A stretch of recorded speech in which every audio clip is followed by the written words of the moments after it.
안녕하세요. 기업에 숨겨진 이야기, 역사, 전략, 그리고 성공의 비밀을 파헤치는 언니들의 수다 브랜드 디코딩에 오신 걸 환영합니다. 저희는 그냥 기업 소개가 아니라 일상 속에서 친숙하게 만나는 브랜드들이 어떻게 세상에 등장했고 어떤 과정을 거쳐 지금의 모습이 되었는지 풀어드릴 거예요. 그리고 한국에서는 그 브랜드가 어떻게 소비되고 해석되고 있는지 함께 이야기 나누겠습니다. 저는 오젠마입니다. 저는 최미카입니다. 네, 지난 회에서는 저희가 코스트코의 탄생의 씨앗을 만들었다고 할 수 있는 솔 프라이스라는 인물과 솔 프라이스가 패드마트를 창업하게 된 과정에 대해서 이야기했었는데요. 네, 솔 프라이스와 그의 파트너들은 1954년 샌디에고에 최초의 패드마트를 런칭하면서 엄청나게 성공했어요.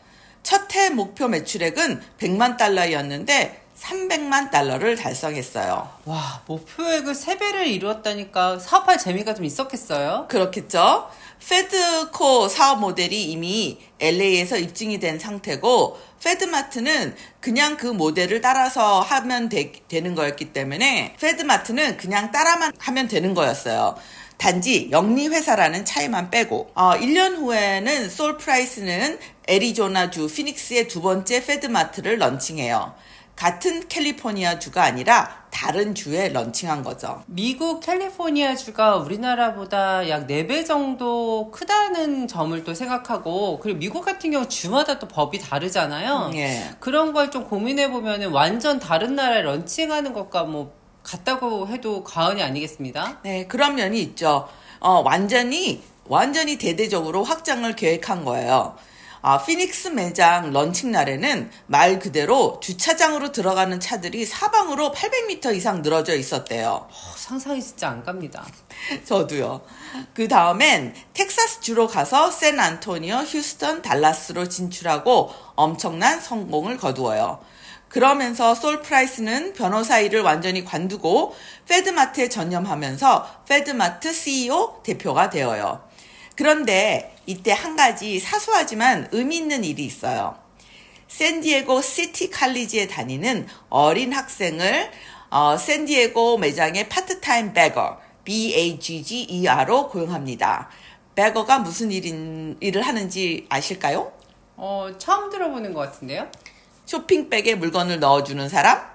물건을 사면 그거를 넣어주는 거를 얘기하시는 저 예전에 그 백화점 슈퍼마켓에 가면 물건을 사면 옆에서 그 장바구니에 넣어주는 사람이 따로 있었던 것 같아요. 네네네. 지금 이제 셀프 계산이 되면서 이제 사실 잘 안 보이는 건데, 그거를 빼거라고 하는군요. 그쵸. 그런데 바로 이 대학생이 바로 짐 시니걸, 코스코의 공동 창립자죠. 짐 시니걸은 패드마트 알바생으로 시작한 거네요? 네, 맞아요. 짐 시니걸은 총 22년 동안 패드마트에서 솔 프라이스 바로 밑에서 일을 하게 돼요. 베거로 시작해서 패드마트 전체 유통 및 중앙 집중식 창고 운영 관리자 자리까지 올라가요. 자, 이제 약간 그림이 맞춰지기 시작하죠. 패드마트는 1969년에 상장하게 되는데 솔 프라이스는 이 돈으로 미국 전역의 매장 수를 확장하는 데 투자해요. 그리고 지난 회에 얘기했던 세븐 시스 러커 클럽 생각나시죠? 세븐 시스 러커 클럽이라고 하면 그 해군들한테 필요한 거 이것저것 다 팔던 그 종합 그런 어떤 매점 비슷한 거? 그런 거 말씀하시는 거죠? 그쵸. 그와 같이 한 지붕 아래 다양한 상품과 서비스를 제공하겠다는 구상 아래서 솔 프라이스는 주유도 하기 시작해요. 현재 미국 코스코에서는 주유 서비스가 핵심 서비스인데 이게 다 패드마트 시절 때 구상된 거예요. 패드마트는 일부러 근처에 있는 다른 주유소보다 몇 센트 더 싸게 가격을 책정했어요. 당시에 몇 센트 싼 게 상당히 큰 차이였거든요. 지금도 상당히 중요합니다. 제가 몇십 원 차이로 주유소를 옮겨 다니거든요. 자, 근데 일반 주유소는 주유를 통해 돈을 벌지만 패드마트는 매장에서 쇼핑하는 소비자로부터 수익을 내는 것이기 때문에 휘발유 가격을 이렇게 싸게 책정해서 모든 트래픽을 매장으로 유도하고 매장에서 수익 창출을 하는 거죠. 그리고 짐 시니걸이 페드마트 모델을 그대로 코스코에 적용해서 주유 서비스를 제공한 거죠. 현재 미국에서 코스코 멤버로 가입하는 가장 큰 이유 중 하나가 바로 이 주유 서비스입니다. 그런데 우리나라에서는 주유 서비스가 없죠. 네, 그래서 우리나라에 왜 주유 서비스가 없을까 좀 조사해 보니까 일단은 그 기존 주유소 업계뿐만 아니라 매장 주변에 있는 지역 주민들의 반발이 심했다고 하더라고요. 그러니까 기매점의 경우에 주유소 건립 추진 시에 시민들이 사고 위험, 악취, 건강권 침해 등을 이유로 반대 현수막을 내걸었었고요. 또 시청에다가 수십 건의 반대 청원을 올리는 등 집단 반발이 있었대요. 근데 그것뿐만 아니라 우리나라에서는 주유소가 위험물 저장 시설로 분류되어 있기 때문에 인허가, 설치, 환경 규제 등 진입 장벽이 사실상 좀 높긴 하죠. 그리고 무엇보다 우리나라는 땅덩어리가 작기 때문에 몇 분만 사실 운전하고 가면 주유소가 하나씩 있잖아요. 그렇죠. 그러니까 심지어 미국은 땅이 넓으니까 코스코 대부분이 모두 1층으로 되어 있어요. 매장도 단층, 주차장도 단층, 엄청 걸어야죠. 네, 근데 이제 우리나라는 이제 주유소 시장이 이미 포화된 상태인 거고, 또 정부에서 주유소 가격을 관리를 하고 있잖아요. 그러니까 저가 정책으로 관리하고 있고, 또 치열한 경쟁으로 인해서 사실 수익성이 낮다고 하더라고요. 그래서 이제 코스트코의 최소한의 마진으로 최대 효율을 추구하자는 원칙을 지키기에도 조금 어렵기도 하고, 그리고 사회적 비용이 너무 커서 한국에서는 주유 서비스가 사실은 미국만큼 가치가 없다고 판단한 거겠죠? 네. 자, 또다시 페드마트로 돌아가서, 자, 주유 다음으로 페드마트는 약국을 추가하고 이것이 또 바로 코스코 약국의 전신이죠. 아, 네. 그래서 미국에 또 저희가 이제 저희랑 좀 다른 거라서 미국 코스트코 파머시, 즉 약국을 좀 검색해 보니까 미국에서는 그 약국에서 처방전도 온라인으로 신청할 수 있고 또 심지어는 애완동물약 처방도 처리할 수가 있더라고요.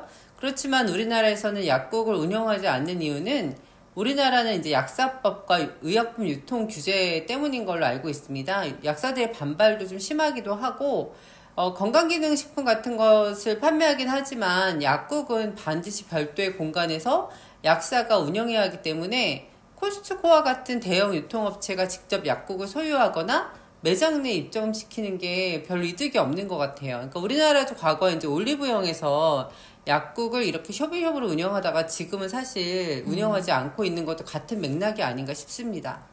하지만 반면 미국 소비자는 이제 페드마트 약국을 거의 교회 가듯이 찾게 돼요. 근데 미국에서도 페드마트가 처음 약국을 운영하려고 했을 때 약사들의 반발이 장난이 아니었대요.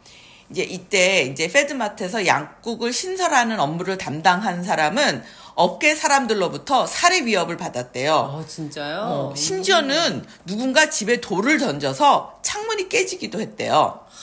그 시장이 참 위협적이네요. 그렇죠. 근데 일반 약국이 누리던 높은 마진을 완전 깎아내리니까 좋아할 리가 없겠죠. 그러나 좀 약간 깽단 같은 이야기죠. 자, 이 담당자가 이 사람이 은퇴하자 그 밑에서 일을 배웠던 직원이 담당자가 되고 그리고 이 사람이 나중에 코스코 약국 책임자가 되는 거예요. 그리고 한 가지 더. 페드마트는 자본의 일부를 투자해서 자체 하우스 브랜드를 개발해요. 페드마트 이름을 따서 FM 브랜드라고 불렀어요. 그리고 이때쯤 솔은 소매 관리 철학을 만들기 시작하는데 페드마트의 4가지 우선적 가치를 만들고 회사 전체 모든 사원들이 배우게 해요. 첫 번째는 고객에게 가능한 최대의 가치를 제공한다. 두 번째는 직원들에게 좋은 임금을 지불하고 건강보험을 포함한 좋은 혜택을 제공한다. 그런데 이때가 50년대예요. 미국은 지금도 의료보험 혜택 문제가 많다는 점을 생각할 때 아주 진보적인 생각인 거죠. 정말로 그런 것 같은데요. 그러니까 1950년대 의료보험 혜택까지 포함했다고 이렇게 얘기하면 그때 우리나라를 생각해보면 그 전쟁 직후이고 우리나라의 의료보험에 대한 개념도 사실 없을 때잖아요. 그러니까 굉장히 사실 정말 아주 진보적인 생각이었던 것 같습니다. 그러니까요. 자, 솔 프라이스는 참 대단히 멋진 사람인 것 같아요. 예, 동의합니다. 세 번째 가치는 정직한 사업 관행을 유지한다였고, 자, 네 번째로가 투자자를 위해 돈을 벌어준다. 투자자들도 잊지 않은 거예요. 자, 나중에 또 말씀드리겠지만 지금 코스코의 우선적 가치와 매우 비슷합니다. 똑같지는 않아요, 그래도. 자, 나중에 코스코의 얘기를 하면서 더 자세히 말씀드리겠습니다. 솔프라이스는 경영 철학이 상당히 시대를 앞서갔던 것 같아요. 그렇죠. 솔프라이스는 그냥 하는 말이 아니고 이 가치들을 실현하기 위해 패드마트 그리고 나중에 코스코에서 내리는 결정과 선택은 다른 경쟁사들과 뚜렷한 차이점이 있어요. 예를 들어 손해를 감수하고 고객을 유치하기 위해 원가 이하로 상품 가격을 낮추는 미끼 상품을 판매하는 것은 업계에서 오랫동안 사용해온 소매 전략이기도 해요. 그쵸. 미끼 상품이 없는 곳이 없죠. 제가 아시는 분도 이제 동네에서 옷가게 하시는데요. 이 미끼 상품을 한두 가지 좀 두시거든요. 뭐 예를 들면 양반이나 손수건 같은 것들은 그러니까 일단 가격 부담 없고 쉽게 와서 들여다보고 이렇게 구매할 수 있도록 그런 것들을 좀 두시는 편이죠. 네, 그러니까요. 샘 월틀은 자서전 메이드 인 아메리카에서 자랑스럽게 말했어요. 엄청난 양의 물건을 뭔지는 기억도 안 나지만 주차장에 피라미드처럼 쌓아두고 사람들을 끌어모아 구경거리를 만들었다고. 하지만 솔과 코스코는 절대 이런 방식을 택하지 않아요. 아무리 미비한 마진이라고 해도 이익을 남길 수 없으면 팔지를 않아요. 그래서 우리나라에서는 주유 서비스를 하지 않는 이유 중 하나가 되기도 하고요. 미끼 상품을 판매한다는 것의 이면에는 어딘가에서 그 손실을 메워야 하는데 다른 제품의 마진을 크게 올려서 미끼 상품을 통해 얻는 손해를 상쇄하겠다는 그런 의도가 있는 거죠. 그렇죠. 어떤 면에서는 뭐 약간 고객을 멍청하게 취급한다는 뜻이기도 하죠. 속이겠다는 의도도 하고 물론 이제 그거를 되게 똑똑 따먹는 이제 고객들도 있긴 하지만 네네. 네. 그렇지만 솔에게 이런 방식은 용납할 수가 없는 일이었어요. 이런 철학을 짐 시니걸에게도 물려줬고 짐도 이런 철학을 전적으로 수용한 거죠. 그리고 또 다른 큰 차이점이 있는데 그건 직원들의 급여예요. 2006년에 하버드 비즈니스 리뷰에서 High Cost of Low Wages, 그러니까 즉 저임금이 유발하는 높은 비용이라는 제목의 아주 좋은 기사가 실렸는데 코스코와 월마트 직원의 급여와 복지를 직접적으로 비교하는 기사였어요. 와, 대단한데요? 현재 돈 가치로 환산한다면 코스코의 평균 시급은 $26고 월마트는 $19 50센트였어요. 근데 이걸 한 달치를 계산하면 엄청난 차이인 거예요. 그쵸. 시급으로 했는데 이 정도 차이면은 엄청난데요? 코스코는 미국에서도 복리후생이 뛰어나기로 유명한 회사예요. 특히 401k라고 불리는 미국식 은퇴연금 제도가 대표적이에요. 그러니까 쉽게 말하면 직원이 월급에서 조금씩 저축하면 회사가 거기에 돈을 더 얹어주는 제도예요. 보통은 회사가 이제 일부만 보태주지만 코스코는 근속 기간이 길어질수록 회사가 더 많이 지원해서 최대 9%까지 추가 적립해주는 아주 후한 제도를 운영하고 있는데요. 이것은 일반 기업의 1.5에서 2배가 되는 수준이에요. 우리나라 이제 국민연금? 퇴직연금 같은 거라고 보면 되겠네요. 그렇죠. 그렇게 비슷한 거가 있어요. 그리고 시간제 근로자에게도 놀라울 정도로 좋은 의료 혜택을 제공하고 있어요. 외국에서 근무하고 있는 사람들 얘기를 들으면 이직을 할 때 급여는 높지만 의료 혜택이 없는 경우, 급여는 좀 낮지만 의료 혜택이 좋은 경우 어떤 의료 혜택이 있는지를 상당히 까다롭게 따지더라고요. 그래서 미국의 경우에는 이런 부분이 직장을 택하는 데 있어서 큰 역할을 하는 것 같아요. 하지만 우리나라는 사실 조금 다른 것 같긴 해요. 뭐 의료보험도 잘 돼 있고 국민연금, 퇴직연금이 약간 이제 법제화되어 있기 때문에 그죠? 네. 근데 이제 미국의 경우는 확실히 월마트보다는 코스트코에서 일하는 것이 보상이 굉장히 크고 행운이라고 여길 것 같은데요. 그렇다면 이렇게 직원들에게 혜택을 주면서 회사가 얻는 건 무엇일까요? 일단 이직률이 매우 낮아요. 미국 코스코의 이직률은 현재 약 7%라고 하는데 이것은 이제 시간제 근로자까지 포함한 수치예요. 미국 소매업의 평균 이직률은 2025년도 기준 약 19에서 25%라는 것을 생각하면 매우 낮은 비율이죠. 참고로 미국 월마트의 이직률은 약 44%라고 합니다. 미국 이직률 참 높네요. 그 한국 코스트코 직원의 이직률도 약 6% 수준이라고 제가 들었는데요. 한국 소매업 평균의 이직률 7.4%를 봐도 사실은 한국 코스트코 이직률이 낮은 편이죠. 그리고 이제 이 낮은 이직률의 엄청난 장점은 사실 신규 직원을 채용하고 교육하는 데 드는 비용을 많이 절감할 수 있어요. 아주 엄청나게 절감할 수 있다는 거죠. 그렇죠. 특히 코스트코 같은 업종에서는 직원들을 빠르게 적응시켜서 현장에 투입해야 하잖아요. 그래서 이직률이 높으면 직원 채용과 교육을 위해 들이는 비용이 많아지겠죠. 코스트코, 프라이스클럽, 패드마트는 직원들에게 보상을 잘 해주기 때문에 그럴 필요가 없어지는 거죠. 그리고 직원들의 충성도가 강해지는데 그러면서 직원들에 의한 도난율이 낮아지죠. 이 직장에게 감사하게 되면서 오늘날 코스트코에서 발생하는 재고 손실이나 미계산 상품은 놀라울 정도로 낮아요. 매출의 0.15%밖에 안 돼요. 미국의 평균은 1.6%인데 글로벌 평균은 1.82%. 이런 점을 생각하면 매우 낮은 거죠.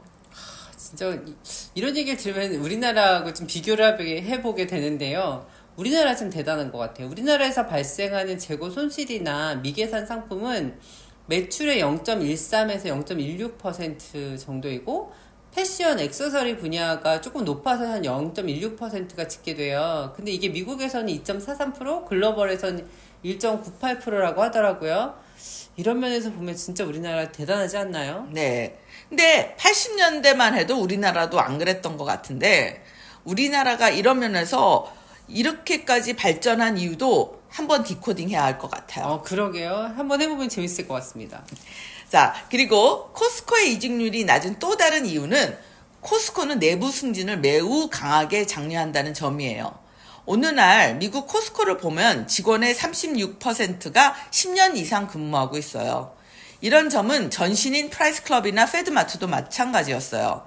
짐 시니걸도 50년대에 패드마트의 식료품을 쇼핑백에 넣어주는 파트타임 근로자로 시작했고 2012년에서 2023년까지 10년 이상 코스트코 CEO였던 크레이그 제네릭 또한 패드마트에서 시간제 직원으로 시작했어요. 이 사람들이 재직 기간이 얼마나 길고 이분들의 이야기가 얼마나 서로 연결되어 있는지 잘 보여주는 사실이죠. 그리고 코스트코 임원진들을 보면 대부분 25년 이상을 근무한 사람들이에요.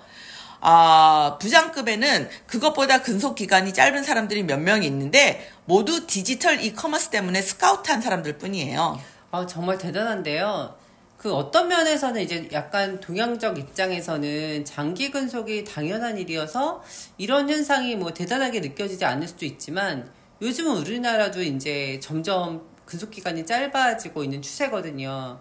2023년도 조사에 따르면 우리나라의 평균 근속기간이 30대는 4에서 5년, 20대는 2.5년이래요. 그러니까 40대는 좀 길긴 하지만 이런 점에서 미국에서의 장기 근속은 정말 대단한 일인 거죠. 정말이에요. 자, 그런데 패드마트는 할인점으로는 최초로 미국 전역으로 확장한 기업이었어요. 자, 솔프라이스가 최초로 이런 할인점을 만들었지만 다른 기업들, 특히 K마트가 빠르게 따라잡고 있었어요. 사실 패드마트는 대규모 스토어 운영에 대한 전문 지식도 없었고 경쟁사를 막아낼 자본도 없었어요. 당시 K마트의 모기업은 크레스키라는 거대한 백화점 체인이었는데 패드마트보다 훨씬 많은 가용 자본이 있었어요. 체인점 운영 노하우는 말할 것도 없고 심지어 샘 월튼도 월마트의 유통망을 구축하기 위해 K마트와 치열하게 싸워야 했어요. 그에 비하면 패드마트는 경쟁할 화력이 터무니없이 부족했던 거죠. 그렇다면 이제 자본을 조달하거나 사업을 매각하거나 둘 중 하나를 해야겠네요. 맞아요. 그런데 우연히 둘 다 한 것 같아요.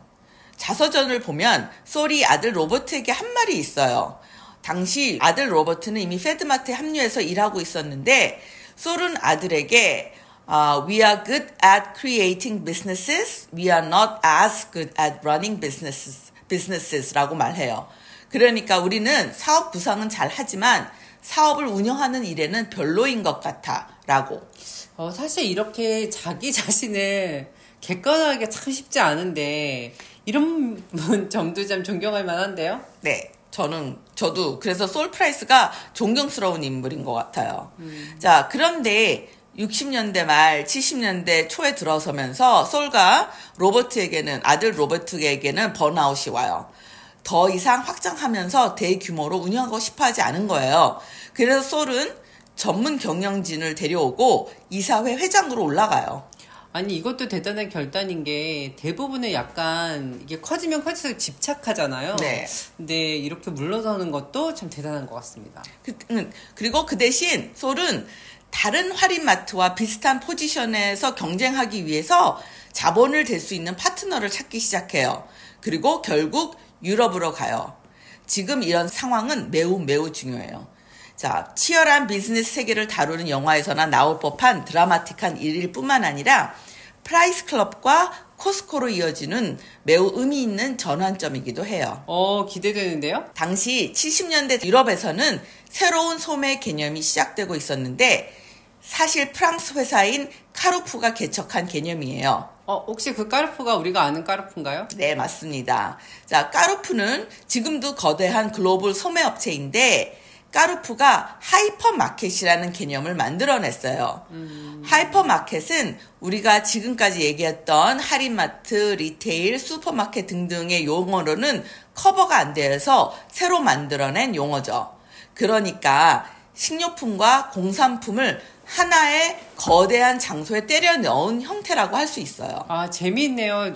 저는 사실 이제 이런 미국 사람들이 생각해냈을 것 같은 이런 개념, 하이퍼마켓 개념을 프랑스 사람들이 개척한 개념이라는 게 되게 재밌어요. 까르푸가 1996년 7월에 경기도 부천시 중동 신도시에 1호점을 열면서 본격적으로 우리나라 시장에 진출했습니다. 당시 우리나라는 외국인 투자 개방 정책을 한창 펼치고 있었던 시점이죠. 프라이스 클럽이 양평에 1호점을 개설한 게 1994년 10월이니까요. 저는 카르푸 일산점을 가봤었어요. 그때는 일산 신도시가 아직도 거의 허허벌판일 때 들어와서 한때는 인산인해를 이루었었어요. 하지만 이제 까르푸가 우리나라에서 성공적으로 영업하다가 2006년 한국에서 철수한 이유가 있죠. 그게 뭐 여러 가지 이유가 있겠지만 그 중에 하나는 상품 진열, 매장 운영, 인사관리 등에서 너무 프랑스 본사 경영 방식만 고집했다고 하더라고요. 예를 들면 우리나라는 토마토를 과일로 진열하는 이런 관행이 있는데 까르푸는 유럽식 기준을 강요하는 등의 이제 문화적 충돌이 있었던 것 같습니다.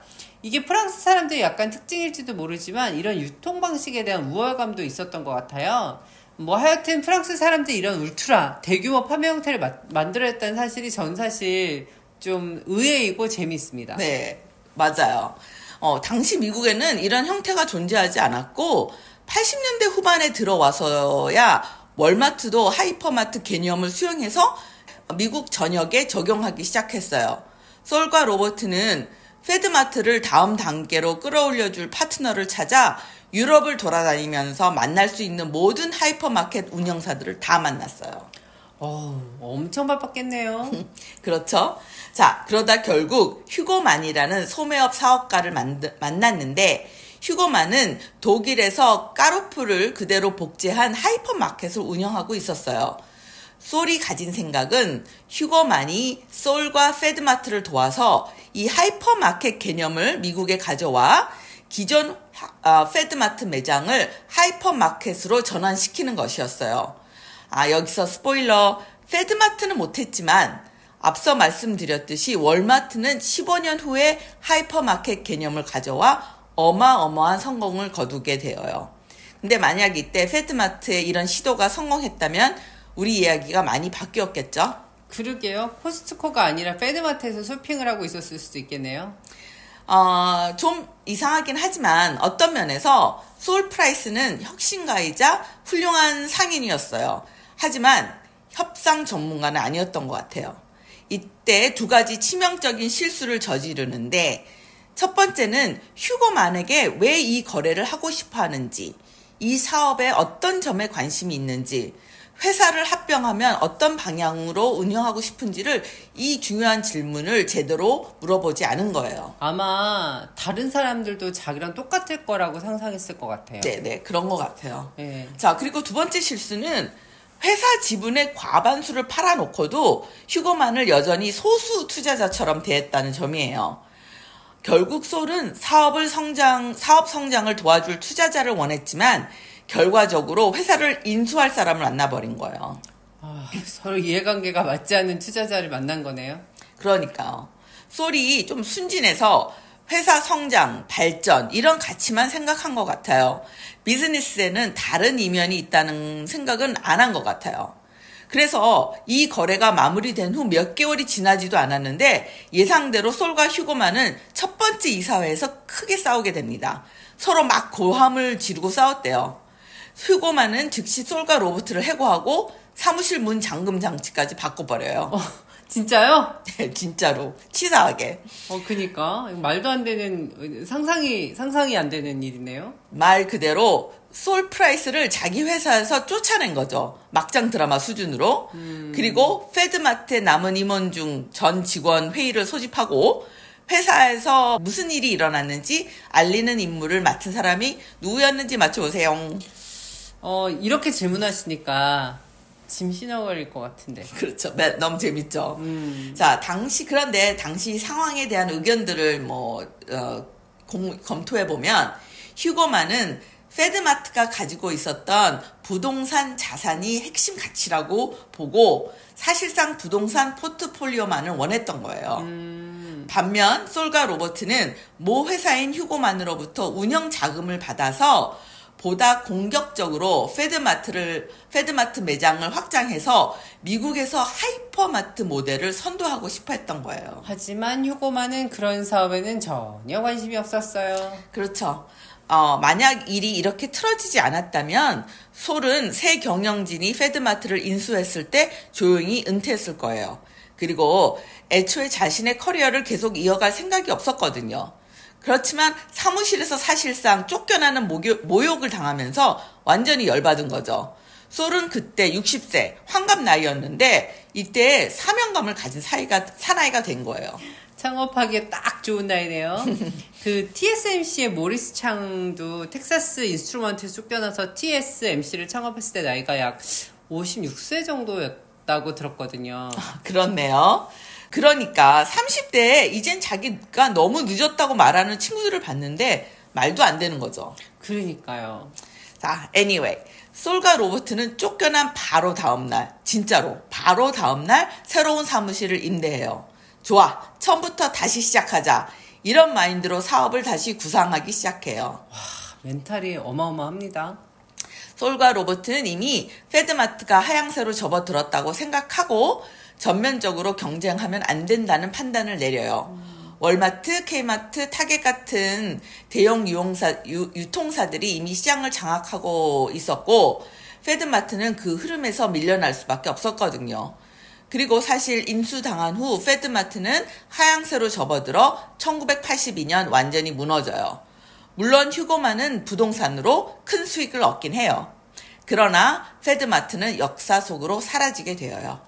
그렇게 한 장의 유통 역사가 마무리되는군요. 네.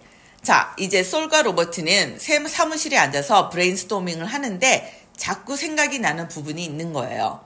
페드마트 시절 충분히 검토하지도 제대로 활용하지도 못했던 사업 부분이 있었는데 바로 짐 시너걸이 담당했던 중앙집중적 물류창고 사업부가 자꾸 생각이 나는 거예요. 좀 멀리 떨어져서 큰 그림을 보면 페드마트 비즈니스를 완전 다르게 정반대 방향에서 볼 수 있지 않을까 생각한 거예요. 참 이들은 생각을 혁신적으로 하는 것 같아요. 네. 짐 시니걸이 운영하던 물류창고 부분은 거의 독립된 비즈니스처럼 움직였어요. 이 물류창고에서 각각의 페드마트 매장에 물건이 공급되는데 생각해보면 그 매장들은 각각의 소규모 소매점이었던 거예요.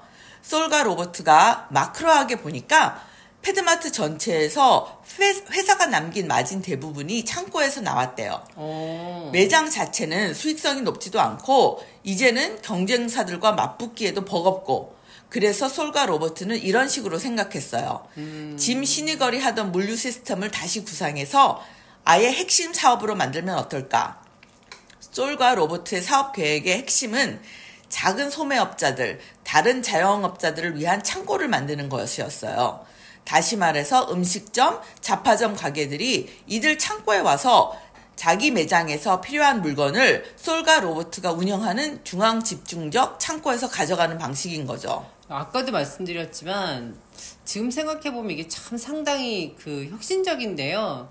이런 머리는 타고났나 봐요. 맞아요. 그런 면은 좀 있는 것 같아요. 이때는 자영업자들만이 회원이 될 수 있는 것으로 구상을 했어요. 솔과 로버트는 자신들이 사업을 시작하면 소상공인들한테 큰 도움이 될 수 있을 거라고 믿었어요. 왜냐하면 그들이 직접 겪었거든요.